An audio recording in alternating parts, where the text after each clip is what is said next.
Hey everyone, welcome to my kitchen. Today we are going to be baking some bread.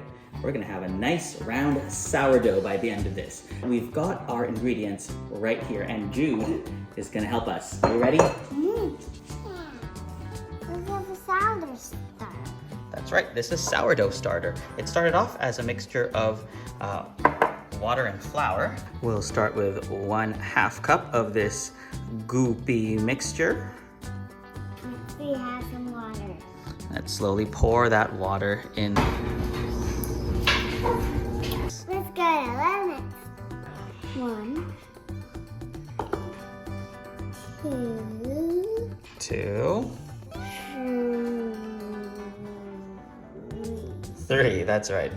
That sourdough starter, this stuff right over here, it has started to develop some yeast. It had to ferment. That means kind of rot or break down, and then it takes that flour and it makes the dough actually puffier and delicious. I'll need some help. Can you please help stir this up? How's it coming? Good. All right, our dough is starting to look a little bit, I don't know, what word should we use? What does this look like? Looks like goopy. I think goopy is a good word. All right, Jude, what did we just do now? What did we put on top? A towel. A towel, exactly. Now, all this talk about bread kind of reminds me of a story, a true story about Jesus that we read in the Bible. We actually find it in all 4 Gospels. Matthew 14, Mark 6, Luke 9, and John 6.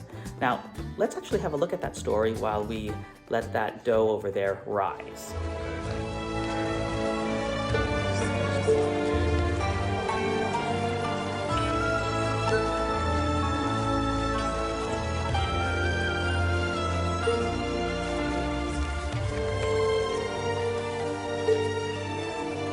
Jesus went up a hill and sat down with his disciples.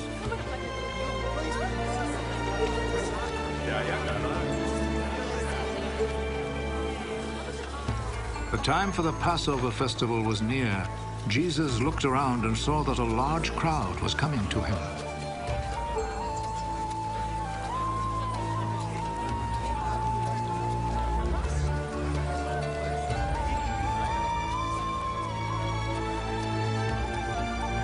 Where can we buy enough food to feed all these people? He said this to test Philip. Actually, he already knew what he would do. For everyone to have even a little, it would take more than 200 silver coins to buy enough bread. Another one of his disciples, Andrew, who was Simon Peter's brother, said, There's a boy here who has 5 loaves of barley bread and 2 fish. But they will certainly not be enough for all these people. Make the people sit down. There was a lot of grass there, so all the people sat down. There were about 5,000 men. Okay, pause for a second. Let's imagine that. 5,000 men is more than all of the people who attended Willingdon Church when we were open. Everyone on the Saturday service, everyone in the Sunday services, all of them, plus all the student ministry and kids ministry people downstairs. That's about 4,000 people. So just the men was more than all of our church attendance on a weekend. 5 little loaves and 2 small fish wouldn't be nearly enough. But you might know the story.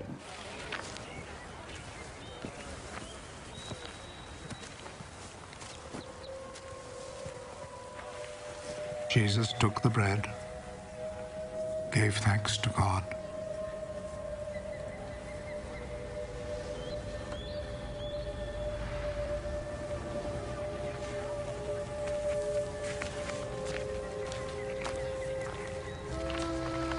and distributed to the people who were sitting there.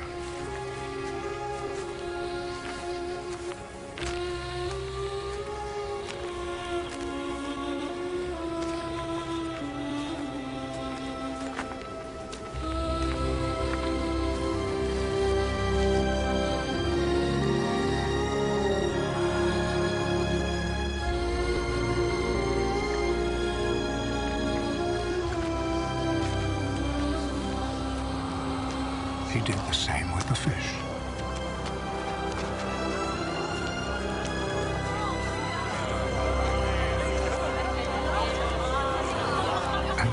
had as much as they wanted.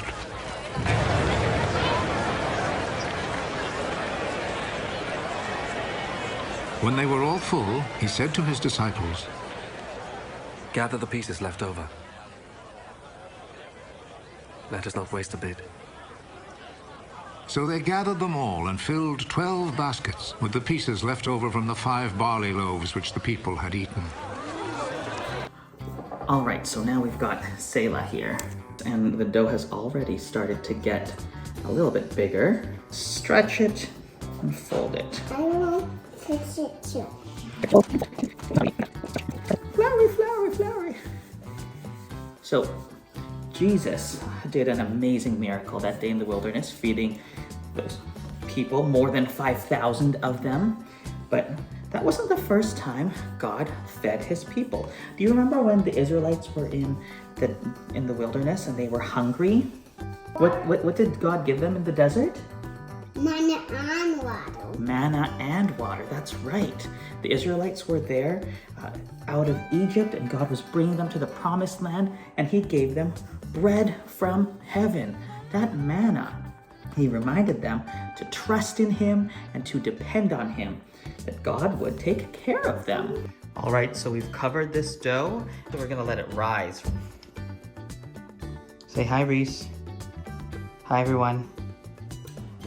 All right, so this dough has been sitting for quite some time. It's grown. It's filling up this whole bowl. Ooh, it's nice and soft and puffy. And put it on the counter. Ooh, it's sticking to the bowl. All right, here's our dough. I wanted to get an up-close look at our dough over here, and so we actually put the lump of dough right into this basket, and we will cover it up.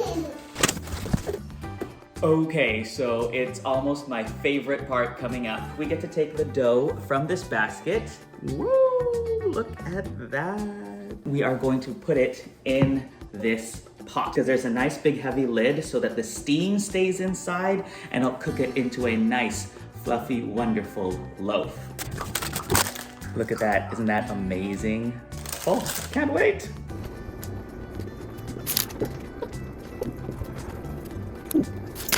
All right, I've put a little design on our bread as well to remind us that Jesus is the bread of life. I'm gonna pop this into our pot. I'm gonna grab the lid and let's pop this in the oven.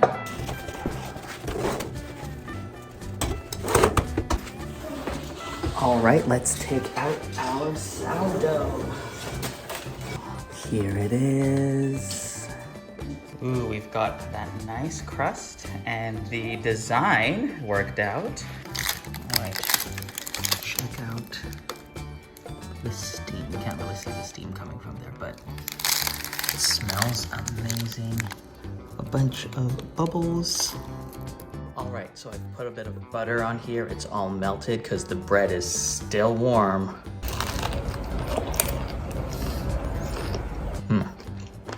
That's really good. It's just soft enough, crusty enough. That is super satisfying. Excuse me. So we talked about how God took care of his people and gave them water in the desert and food to eat, like the quail and the manna, and how God would keep taking care of his people. Now, another example happened many years later. God provided for one of his special messengers, Elijah, and the family he was staying with. It was a poor woman, a widow, and her son, and they had just enough flour and oil to make just one loaf of bread. Now, they would have starved after that, but God made sure that each day they had just enough to make their daily bread. Now, because the Bible is all one big story about God, this miracle that Jesus did, feeding the 5,000, it connects to the other stories that we heard just now. In each of them, we see how God was caring for his people, how he was giving them food to nourish them, to make them feel full and satisfied. But here's the thing about Jesus. He didn't just take care of their empty tummies and the hunger they had for food. He cared about something a lot more serious. Sin is a big deal. And because of sin, all people are starving. Not for food, but for forgiveness. God's perfect righteousness. People need to be close to him and his love and his goodness. This week's name of God is Bread of Life, and it's because of what Jesus said. I am the bread of life. If anyone eats of this bread, he will live forever. And the bread that I will give for the life of the world is my flesh. And so we remember this when we have communion, remembering the Last Supper Passover meal that Jesus had with his disciples. Jesus took bread and he broke it, saying, "This is my body. It's broken for you." And we do that because we remember him. We take it and we eat it, and we remember that Jesus died on the cross for our sin. He was killed so that we would be forgiven.